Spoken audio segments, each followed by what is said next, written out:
Good evening, friends. So, I hope the previous video on activity you enjoyed. Okay, let us see today what the interesting topic is. So, in symptomatology, today we are going to see on what is the affect, disorders of affect. So, before going to the topic, I would like to request people to like, share, and subscribe my channel. Okay.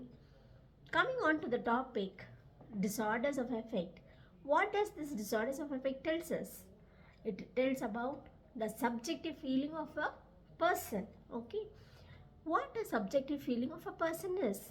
Example, let me give a clear picture about what a mood is and what affect is and what emotions are. Okay.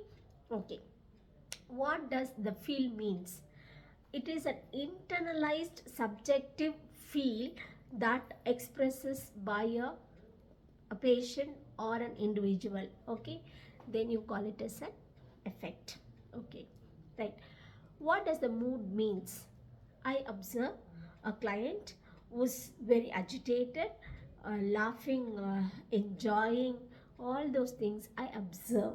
Okay, so the outward expression, I can see that a particular person is enjoying, that the expression of the mood outwardly I can observe, then it is a mood.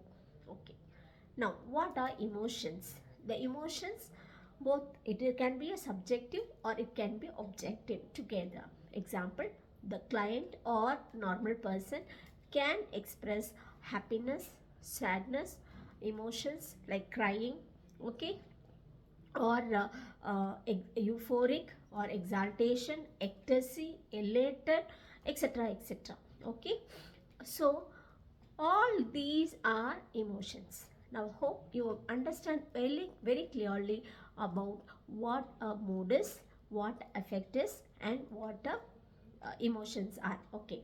Now coming on to the assessment or examining the patient, one should understand whether the particular client's mood is congruent with affect or not. Okay, whether the mood is congruent with the effect or incongruent with the effect. Okay, right. Now, having known about what a affect is or what a mood is, let us go in detail about the disorders of affect. Okay, when I say disorders of affect, we have the forms of affect can be pleasurable affect, unpleasurable affect, and other affect. Okay, what does pleasurable effect are?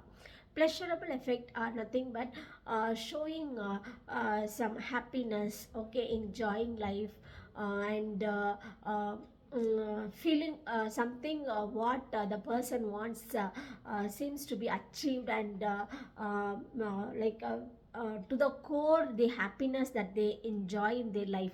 All these are the pleasurable effect. Okay, right.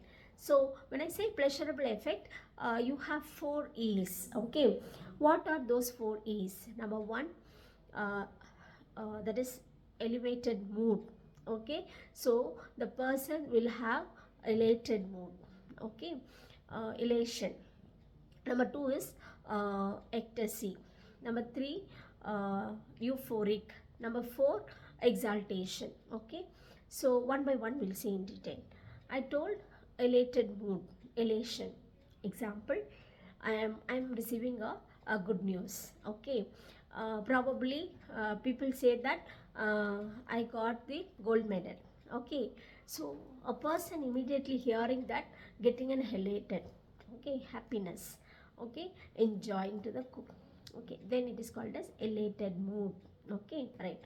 Or a typical example, when we cancel the exam, students will be in an elated mood. Okay, right. Number two is euphoric. Okay, more than an happiness. Okay, uh, enjoying to the core. Okay, more than a happiness, then you call it as a euphoric. Example, uh, I might be thinking that uh, like you can say it is a double dhamaka. Okay, and I might be telling people that I might score a very good mark in psychiatry. but I scored more marks in research also. It is not only an elated, but it is becomes a more happiness. Okay, and that type of happiness is just not happy, but more than happiness. Okay, so then it is called as euphoric. Okay, then the third thing is ecstasy. Okay, what an ecstasy is, example I can tell you. In films and all, we used to see, no, people when they take this cannabis drug abuses, and they picturize and show that they are in a dreamland. Okay, and they are out of their control. Okay, so such sort of that type of elated and euphoric, and more than that, they are not under their control. Their mood is like swinging in a, or they are in a different world. In such sort of behaviors, in the feelings of oneself, then you call it as a like ecstasy. Okay, then what is exaltation? Exaltation is nothing but, you can see, it is a form of ritualistic persons, say for example saint. Okay, a person who's self actualized. Okay, and not yielding for money, or they are not focusing on that they want something in their life, not like that. Okay, they whatever they have, they'll have a balanced type of mind. So whatever is in me, I am happy about that. Then that is called as a self actualized people. Okay, and they try to whatever they have, they try to give it for the other people. Such sort of mood, pleasure they have. Okay, so in that case, it is an exaltation. Okay, now you understood what elation, what is ecstasy, what is euphoria, and what is exaltation. Okay, right. Next comes the unpleasurable effect.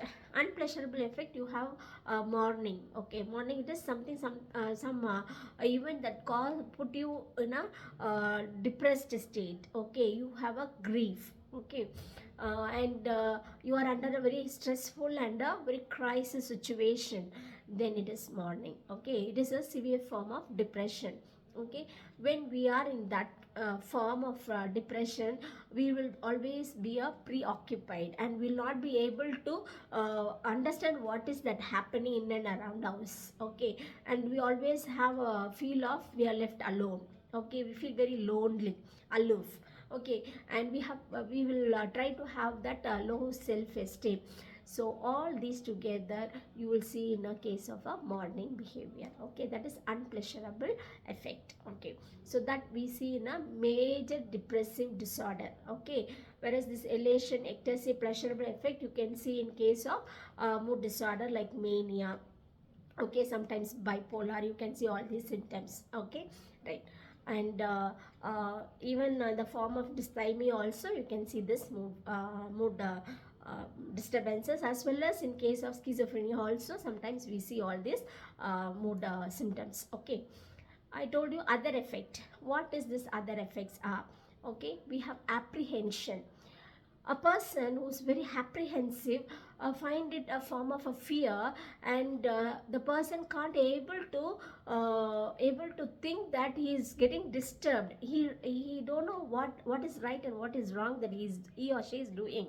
Okay, seems to be very palpitated, and for no reasons they go, they just can't able to be like, they'll be in a restless mood. Okay, that is called as apprehension. Okay, right.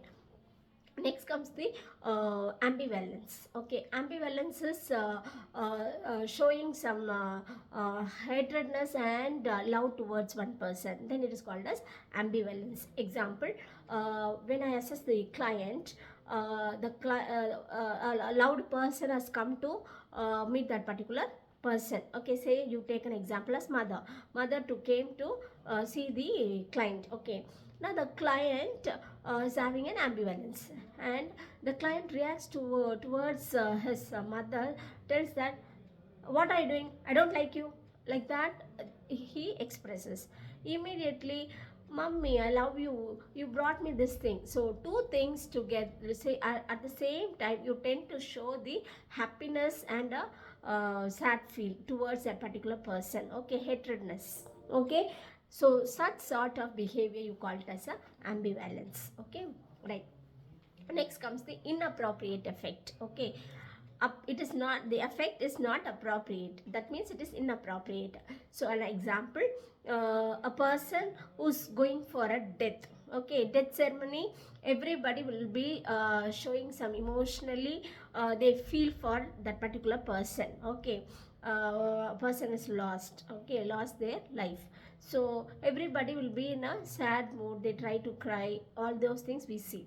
Whereas here, when the person is having a deviant behavior, the person who's attending that death ceremony try to laugh, okay, giggles, okay, all sort of behavior will be seen. Okay, and when that particular client goes for a marriage, in a marriage ceremony everybody tends to be very happy, have some gala galata, and they enjoy the marriage. Okay, they have dance programs, they sing, okay, all these things will be in a marriage ceremony, where this particular client goes cries in a marriage ceremony. Okay, so that is called as a inappropriate effect. Okay, now you know what is apprehension, what is inappropriate effect, and what is ambivalence. Then what is anhedonia? Okay, they can't able to enjoy. Okay, so they don't express their pleasure. Okay, that is what is anhedonia. So the client, in front of the client some jokes are there. Okay, so some for example, there is a TV show where they show some jokes, everybody looks at that and laugh. Okay, whereas this person will not enjoy that. Okay, so anhedonia. Then we have the apathy. It is a person will be completely like a blunt. Okay, they don't express sadness, or they don't express the happiness. Okay, in that case it is apathy. Okay, so these are the other effect. And one more thing, we have anxious. Okay, anxious is nothing but showing some worries, always thinking about that particular problem. Okay, not thinking about what is that next, what I am supposed to do, they stick on to that particular problem. Example, a person newly diagnosed to have diabetes. Okay, then that particular person will always think, oh my god, I've been diagnosed as diabetes, now how I'm going to eat, I am not supposed to take all diet what people enjoy, or I'm supposed to continue my drugs. So he will always stick on to her, his mind will be thinking only about that diabetes and the treatment modalities, not anything else. Okay, so he'll be worried that this diabetes will end up my life and will have complications, all those things, whatever he googles, he will think about the diabetes only. So this is because of the anxiety. Okay, so we have seen about the disorders of affect. Disorders of affect can be classified into pleasurable affect, unpleasurable affect, and other affect. In pleasurable affect, we have seen elation, ecstasy, euphoria, exaltation. In unpleasurable affect, you see a mourning. Okay, and other effect we have seen about the apprehension, apathy, inappropriate effect, ambivalence, anhedonia, and anxiety. Thank you.